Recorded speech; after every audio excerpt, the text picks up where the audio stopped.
guys, it's Steven from Frachelli and welcome to my kitchen. In this episode we're going to do a take of a very classic soup. I'm going to show you how to make French onion soup with a red wine reduction.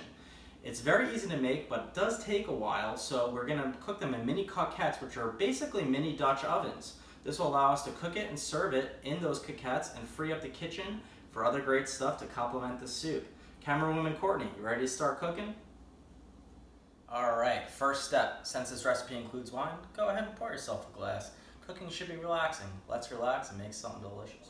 Next thing we're going to do is just put a tiny bit of butter into the mini croquettes, and while the oven's preheating to 350, I'm going to go ahead and throw them in there just so the butter gets a little melted at the bottom. Okay, first thing we're going to cut our onions. You're going to want to cut the ends off, and there's multiple ways you can cut this. You just want medium-sized pieces. And I'm just going to cut this way so we get some like half moon pieces. And then you're going to want to take the outside off.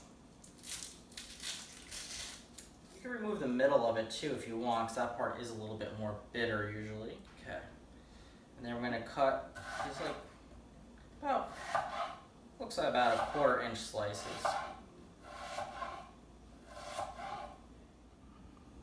Now that we have the onion chopped, you're going to want to separate them with your hands so that they coat the bottom of the mini croquettes nicely and don't all stick together, and cook nicely and evenly and caramelize. Okay, so our croquettes are out of the oven, butter's melted, and then we're going to want to fill the bottom about 1/3 of the way with onions, and then we're going to coat them in olive oil. So more or less you want enough olive oil so they're all coated, but it's not really runny inside the dish, because then your soup's going to be very oily. So you could shake it up or use a fork, stir around. Just want a nice even coat. This step's very important. I went ahead and covered it. While traditionally this dish is made on a stovetop for the broth part, covering it's not necessary. I just like the way it cooks with these things.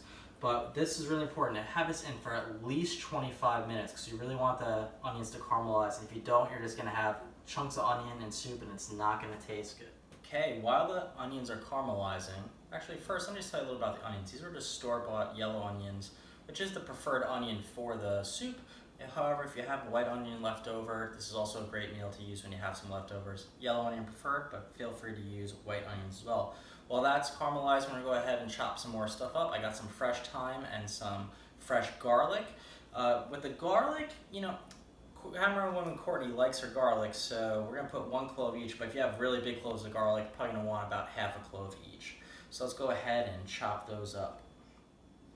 For the garlic, don't overthink it. Just cut the little ends off. Flatten it. Peel it. If it's sticky, that means it's good. A little harder to work with, but good. Don't drive yourself too nuts with chopping it. It's all going to be in a soup, but just, a nice little small chunks are great. And then, again, we're going to put 1 in per soup. Then on the thyme, really just going to have about a pinch here. Nothing too wild. Hey, 25 minutes later, the onions still aren't completely caramelized, but they are a nice golden brown and starting to crisp on the outside a little bit.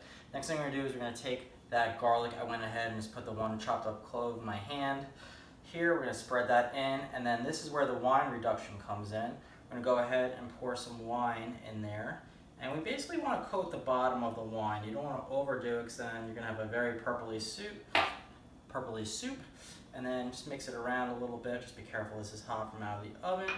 And this part we're definitely going to want to cook uncovered, because we want the wine to boil down and reduce. We're just going to do a crack of salt, crack of black pepper, and then we're going to put it back in the oven for about another 15 to 20 minutes. Now that the wine has reduced, maybe not the most appetizing looking, but trust me, it's going to be good. I've made this plenty of times. It's going to be great. Not too many steps left. We're getting there. But now what we're going to do is add that little pinch of thyme to it. And then we're going to fill up the mini croquette almost to the top with beef broth.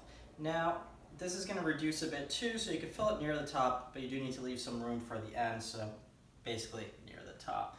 And then, very simply, we're going to add another crack of pepper and another crack of salt. And here's the part you might not like. We want to put this in the oven for at least another ½ hour. Camerawoman Courtney is always getting anxious when I'm making this meal, but she'll tell you firsthand it's better if you wait. So at least half hour. You could cook this covered or uncovered. We'll go ahead and cover it and put it back in at the 350 for another half hour. We are very close to being done here. Final steps. We've got a nice baguette of French bread here. Probably wondering what happened to the other half. Check out the Trio of Crostini video we're shooting tonight as well. Really delicious appetizer. Don't miss that one. So we're just going to go ahead and cut a few thin slices of bread and cut 4. Depending on the size of the bread and the size of the mini Dutch oven you're using or bowl that you're using, you might be able to fit 1 or 2 pieces of bread across. What we're going to do is go ahead while the soup is still finishing up. There's only a couple minutes left on the timer. In those last 4 or 5 minutes, go ahead and toss the bread in the oven so it bakes and gets crispy.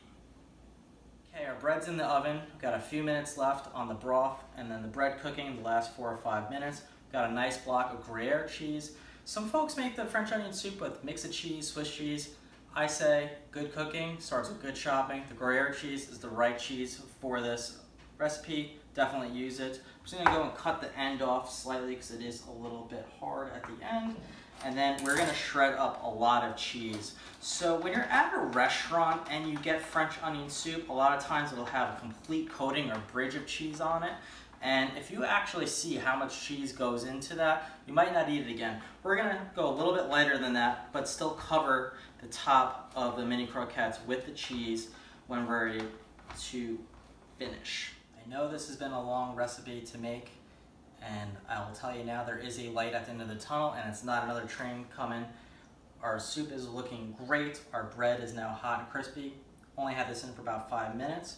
What we're gonna go ahead to do is put 2 pieces of this toasted bread in there.